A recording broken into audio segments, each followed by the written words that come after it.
Well, I'm Alan Dale here from Gale Forcewinds, and I want to tell you it's fantastic to be here on day 3 of an incredible conference. And I'm talking about the National Association of Career Colleges joining up with Career Colleges Ontario, all for the benefit of students that come through these wonderful colleges across this great country of ours. People are sharing ideas, they're excited to collaborate with one another. And on that note, Nadine, why don't you introduce yourself, tell us what you do. Sure.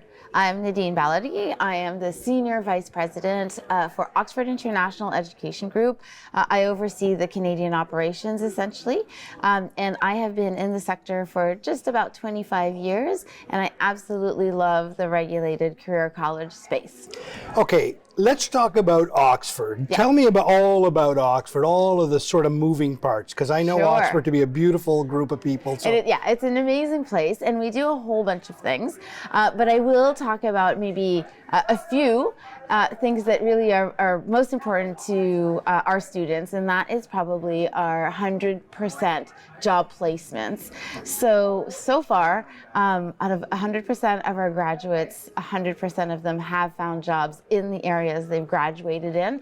And I will speak mostly to our Halifax school. That's where we teach continuing care assistance and early childhood education. Wow, that's incredible. You know, you've been around the sector, as you say, for 20 odd years. Mm-hmm. Have you seen the space? Like, how has it evolved over that time? I mean, I would say that generally, post-secondary education has evolved to really care about career outcomes, more so than ever before. I think people are no longer as attached to the idea of a 4-year or even a master's degree, and they understand that actually finding a really practical and satisfying, life path is what really matters. Right. And it also helps us contribute to society better. And so I think career colleges themselves have all this amazing space to thrive, and students can thrive within that space. And I think that's the biggest shift I've seen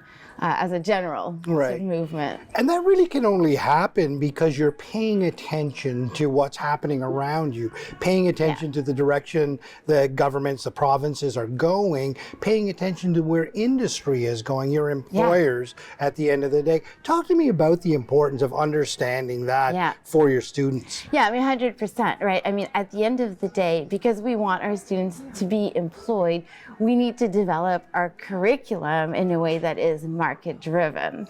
And I think that one thing that's unique at Oxford, because we are so attached to this 100% employment rate, is that, I think a lot of colleges might say we have really small classrooms, or what we really try to offer is a really high ratio of career advisors to students. And I actually think it's just not unique to us. I think career colleges, I think the expression of, so we put our money where our mouth is, essentially we hire people who are truly supportive of our students to help them find jobs. And I think that that's the richness of career education. Right.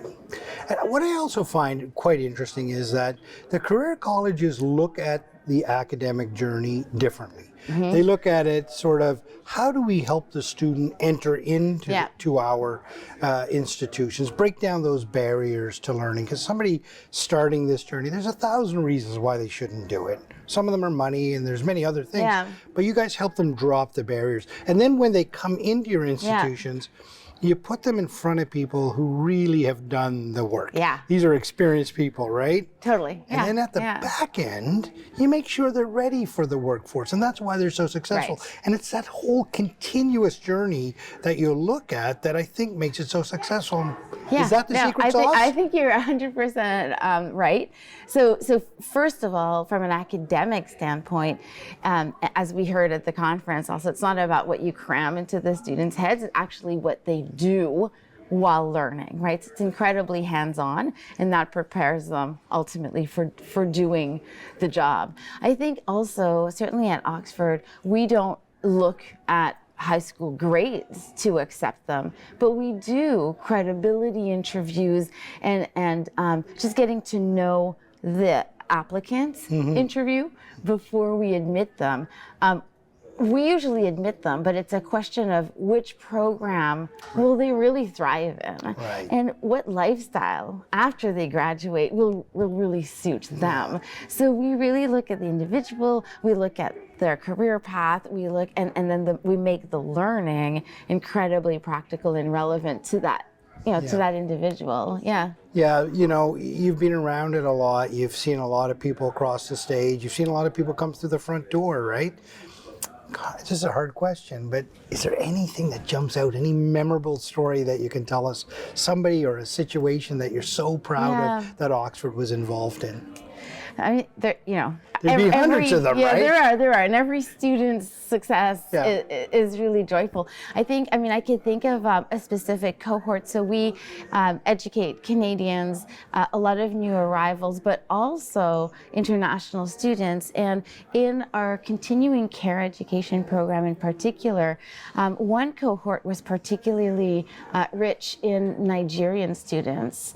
And a lot of these were women who had sacrificed and sort of left their spouses and their children back home. And really, some of them already did some care work in Nigeria, wanted to look at Canada, understood the needs that the Halifax community had for continuing care workers. So they joined us. They did 10 months away from their families. Wow. And we're talking about 3, 4, 5 kids that their parents and their spouses took care of back home. Yeah.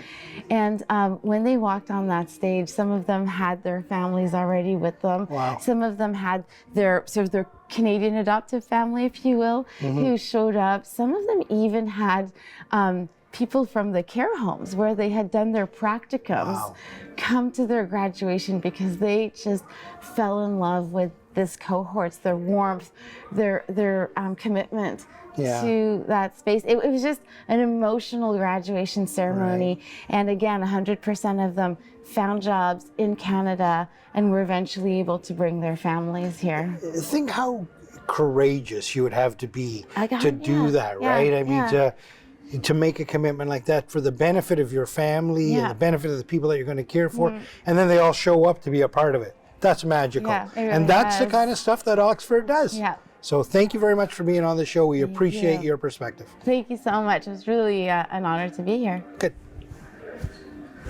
We'll take the wire off. Okay. You did very